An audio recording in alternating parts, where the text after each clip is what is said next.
Your Excellency, my friend President Faustin Archange Touadéra, it is a pleasure for me to welcome you and your delegation. Rwanda has been happy to join hands with the people of Central African Republic in pursuit of peace, reconciliation, and prosperity. The signing of these agreements and the joint communique will serve to further cement our bilateral ties and deliver on the immense potential for the socio-economic transformation of our nations.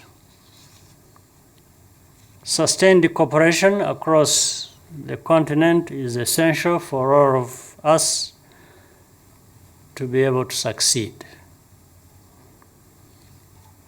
Rwanda is committed to expanding our strategic partnership with tangible results in the years ahead.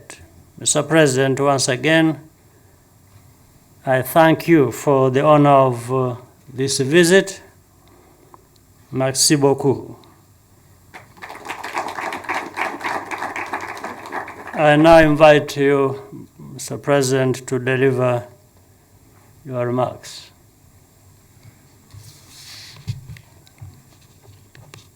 Merci, Monsieur le Président.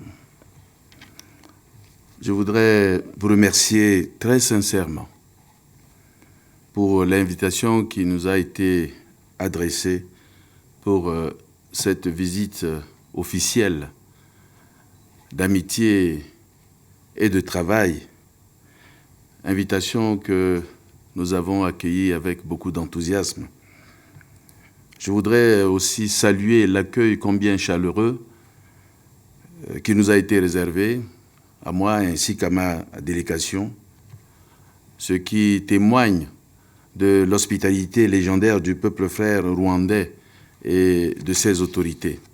Je suis très heureux d'être ici à Kigali et d'effectuer cette visite qui témoigne l'excellence et la qualité des relations bilatérales entre la République centrafricaine et la République du Rwanda, et aussi pour assister à la signature de ces différents protocoles d'accord.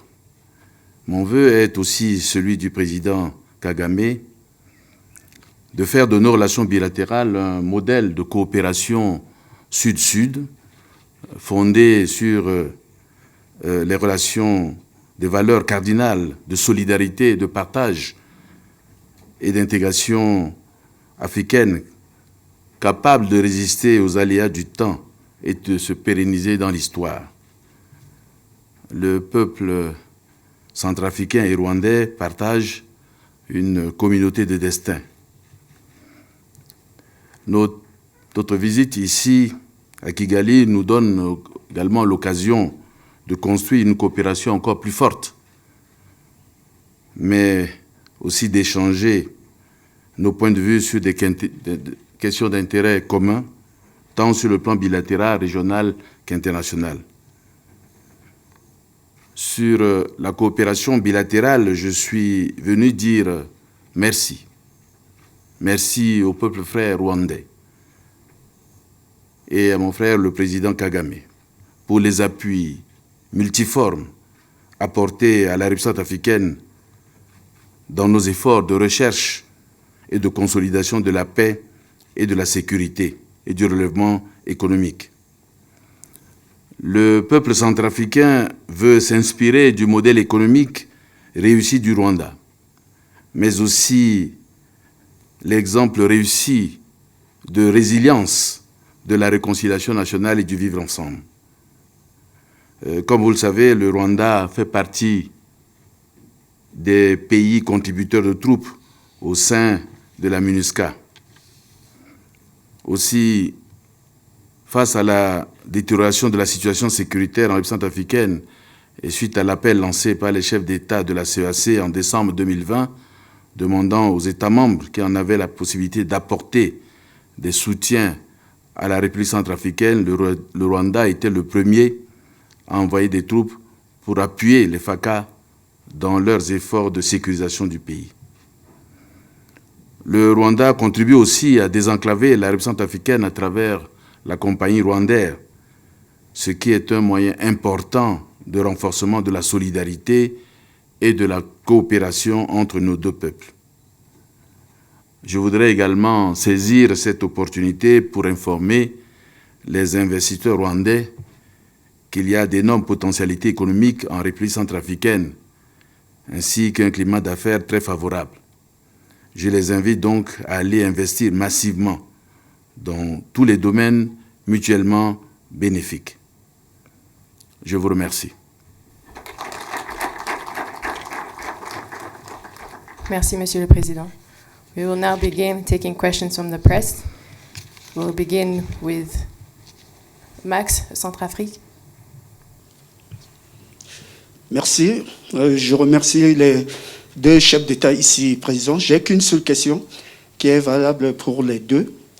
Je voulais juste savoir, avec le renforcement de ces liens de coopération, est-ce que les deux chefs d'État ont la vision sur l'émergence de l'Afrique à partir de la coopération sud-sud? Et est-ce que c'est un message ou un signal fort lancé aux autres leaders du continent africain que le continent peut émerger à partir de cette coopération? Je vous remercie. Je pense que, comme je l'ai dit dans mes propos liminaires, que nous sommes venus ici pour construire une coopération bilatérale forte et exemplaire pour justement dans le cadre des valeurs que vous venez d'évoquer, des valeurs de partage, de solidarité et aussi d'intégration africaine. Et je pense que c'est un cas, entre nous et le Rwanda que nous faisons aussi avec d'autres pays qui souhaitent et d'autres dirigeants qui souhaitent justement renforcer les coopérations dans le cadre de l'intégration tel que préconisé au niveau de l'Union africaine.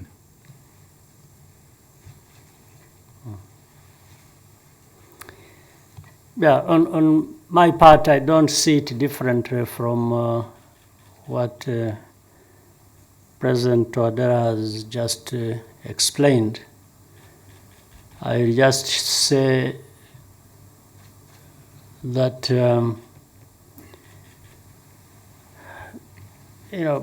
it's like even with the problems, there are still opportunities. As we both mentioned earlier, we have come together, Rwanda and Central African Republic, around addressing problems that have been in Central African Republic, unfortunately, which brought in the international community and the UN and MINUSCA and so on and so forth. But that's also how we found ourselves there, trying to play our part, make a contribution to dealing with that problem. So while that was a problem we all came together about to address, there is an opportunity also for Rwanda and the Central African Republic to work together in different other areas, still supporting peace and security, as well as development. In this case, those aspects of peace and mainly socio-economic development through investments, through business and other contacts, those also add to, in actual fact, dealing with that situation. But in this case, it's Central African Republic benefiting as well as Rwanda benefiting. So it's natural in my view, and I don't think we are sending messages to a message to other countries or to anybody. There is no such a thing that they don't know. All countries on our continent know the meaning of cooperation. They know the meaning of how South cooperation is very essential and beneficial to all of us. So for us, we are just doing what we all know, not sending message to anyone. And I think it will also be a demonstration that those things we say every day should not just remain in words. They can be done, and done with good results, like is already beginning to happen in Central African Republic with the countries that rightly engage with and in that country. So I think for me it's what we should be doing. Thank you, Excellencies. The next question from TNT. Thank you, Excellencies. James Karuhanga, The New Times. My question is addressed to President Kagame. Mr. President, please shed some more light on clarification on Rwanda's deployment to the Central African Republic. Rwanda has deployed under the UN and has a bilateral arrangement with the Central African Republic where there are special forces, and you've just recently started deploying another battalion to the UN. Are they serving the same purpose, or how are they working towards a common goal? Please shed some more clarity. Thank you. Both deployments in those categories serve the same purpose. They serve the same purpose differently. What I mean, and you, as you are seeking clarification, we've been serving under the UN. We have forces from Rwanda serving under the UN for quite some time, for many years now, under MINUSCA currently. So when we were asked to provide more troops, if we will, on the side of the UN, we were still willing to do that because we were able to and because we were asked. I think it was in the realization of the big problem that was being attended to and that required more troops under the UN, but that was the UN's call, or the international community's call for that to happen. That's on one hand. On the other hand, the other deployment we have had there, under bilateral arrangement, really came in reinforcement of the earlier effort I have already mentioned. Reinforcement in a sense that under the UN and bilateral, I can say in dealing with some of these problems, or the very problems we are supposed to work on in those two forms of deployment, one force may move quicker than the other. there are different rules that govern, in fact, that speed, if you will. But the rules are more or less also similar. They are built, it's like you all agree you are going to do something, and you see it the same way, but one is able to move faster than the other. That's the only difference. The dimension of bilateral arrangement in terms of this deployment brought in more speed, more action faster than the other one, because there are so many things to, with for example, the UN. There are, it's like doing business. You have heard of this ease of doing business. All countries want to do business. They more or less follow the same rules.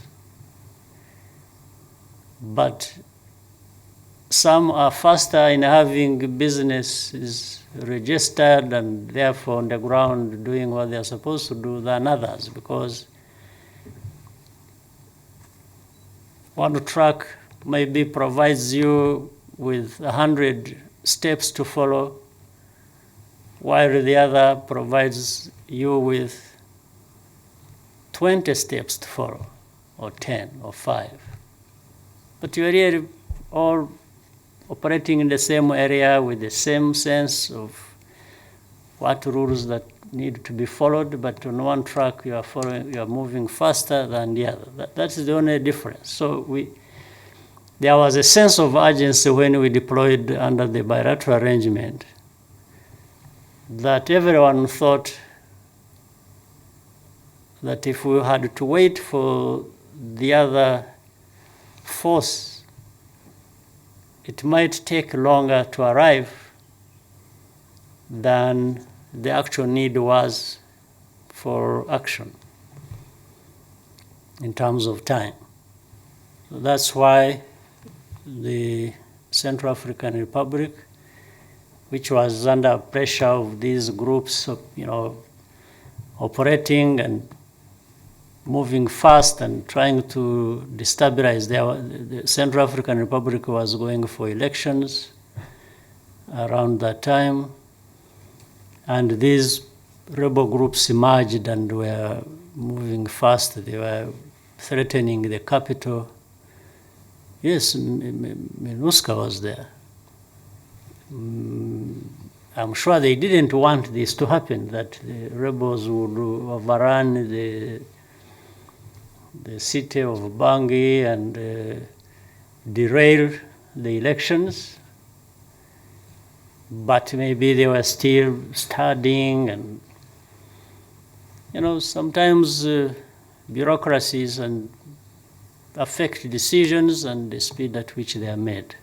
I think this is what happens. And we couldn't give orders to our troops that were under the UN, because they are under the UN. They are under the command of the UN. They have a force commander, they have structures, they have sort of different kinds of rules of engagement, but to serve the same purpose. So we could not do that. So we were more comfortable having this arrangement, and by this we were able to deploy the forces under that arrangement faster and to serve the same purpose. The UN was supposed to be serving, but maybe they were a bit slow, and that's how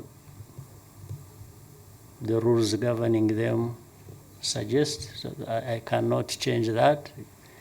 President Touadéra could not change that. But there was a problem on the ground that needed urgent intervention. I don't think I can explain it any better than that. Thank you, Mr. President. We'll take the last question from RBA. Merci, je suis Jean Damascène Nishimé de RBA. Je voudrais poser ma question au président Touadéra. Excellence, votre pays reste confronté aux défis sécuritaires. Que faites-vous pour les surmonter et comment appréciez-vous la contribution du Rwanda pour la stabilisation de votre pays? Je vous remercie. Comment nous apprécions l'intervention, comme le président Kagame l'a dit. Aujourd'hui, la République centrafricaine fait toujours face à des problèmes sécuritaires. Depuis notre prise de fonction en 2016, nous avons abordé cette question en discutant directement avec les 14 groupes armés qui étaient sur le terrain en ce moment-là. Nous sommes allés à un accord de paix et de réconciliation avec ces 14 groupes armés. Et je pense que tout le processus a permis de stabiliser le retour progressif à la paix. Donc ce premier volet est de discuter avec les groupes armés, obtenir une réconciliation, un accord pour que la paix revienne en Centrafrique. L'autre aspect, c'est que pendant les événements de 2013, notre armée est pratiquement défaite et il fallait la reconstruire. Et c'est ce que nous sommes engagés depuis 2016 à la reconstruction de cette armée, que nous voulons une armée professionnelle et républicaine. Donc ces deux visions allaient de pair. La réconciliation d'une part avec les groupes armés à travers l'accord de paix et aussi la reconstruction de l'outil de défense qui est l'armée et aussi la police et la gendarmerie. Donc, mais la reconstruction de l'armée est une œuvre de longue haleine. Ce n'est pas du jour au lendemain que nous allons obtenir la pleine puissance. Et comme vous avez suivi l'actualité, en fin 2020, au moment où nous entamons donc le processus électoral, est survenue une nouvelle rébellion sous l'instigation de l'ancien président François Bozizé, qui a remobilisé une partie de ces groupes armés pour constituer la coalition pour le changement, coalition des patriotes pour le changement, qui avait comme objectif empêcher la tenue des élections en prenant des actions violentes. Déjà le 27 décembre, à la date des élections, il y a eu dans certaines localités des actions de violence empêchant donc les Centrafricains qui voulaient aller voter d'aller accomplir leur devoir civique. Mais ils ne sont pas arrêtés là, cette rébellion. Ils ont poursuivi jusqu'au niveau de la capitale avec la vision de déstabiliser les institutions de la République. Et pour compléter ce que disait le président Kagame, dans cette urgence, vous savez que c'est vrai qu'il y a les forces des Nations Unies, mais ces forces ont des règles d'engagement. Il était donc urgent pour nous, parce que ce conflit-là n'est pas un conflit conventionnel, où les gens étaient en tenue ou étaient remarquables par rapport à la population. C'est une guerre asymétrique. Donc il y avait nécessité de renforcer les capacités de nos forces qui étaient en reconstruction. C'est pour cela que nous avons cru bon devoir de faire activer les coopérations bilatérales, et c'est ainsi que nous nous sommes adressés au président Kagame, au gouvernement et au peuple rwandais, et qui ont accepté de déployer très rapidement une force dans le cadre bilatéral pour nous aider à contrer les actions de la CPC. Cette participation, justement, vous avez vu, a permis de bloquer l'avancée de la CPC. N'eût été ces interventions dans le cadre bilatéral en soutien avec les FACA, je pense que la situation serait complètement différente de ce que nous connaissons aujourd'hui. Donc, évidemment, il y a les forces.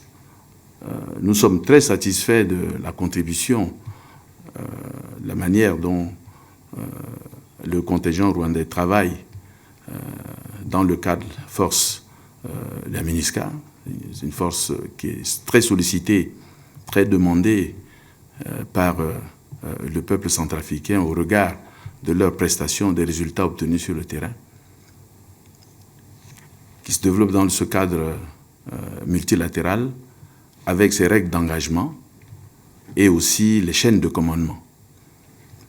Mais par contre, il y a aussi cette force qui, sur le plan bilatéral, qui est plus avec à nos côtés, de manière bilatérale, qui est plus rapide et qui nous a permis justement de sauver les institutions de la République et de contribuer aussi à poursuivre les élections jusqu'à terme en ce moment. Donc je peux dire que, je l'ai dit dans mon propos liminaire, j'ai remercié donc le peuple rwandais pour ce soutien à la République centrafricaine, soutien à la démocratie dans ces deux dimensions qui ont une chacune leur importance. Il y a la célérité, les besoins urgents que nous avons pu traiter dans le cadre bilatéral, en soutien, en appui avec les forces armées centrafricaines, et aussi le cadre multilatéral avec les règles d'engagement et les missions. Et d'ailleurs, nous avons plaidé pour le renforcement de la MINUSCA, puisque le pays est assez grand. Et nous avons sollicité à nouveau le Rwanda pour renforcer la capacité de la MINUSCA. Voilà, si vous avez pu trouver des éléments de réponse dans votre question. Merci, Monsieur le Président. Your Excellency, President Kagame, Votre Excellence, Président Touadéra, we thank you once again for your time. Monsieur le Président Touadéra, nous souhaitons de continuer à passer d'agréables moments parmi nous pour le reste de votre séjour au Rwanda. Your Excellencies, this marks the end of the press conference. Merci. Distinguished guests, we ask you to remain in the tent as our Excellencies make their way out.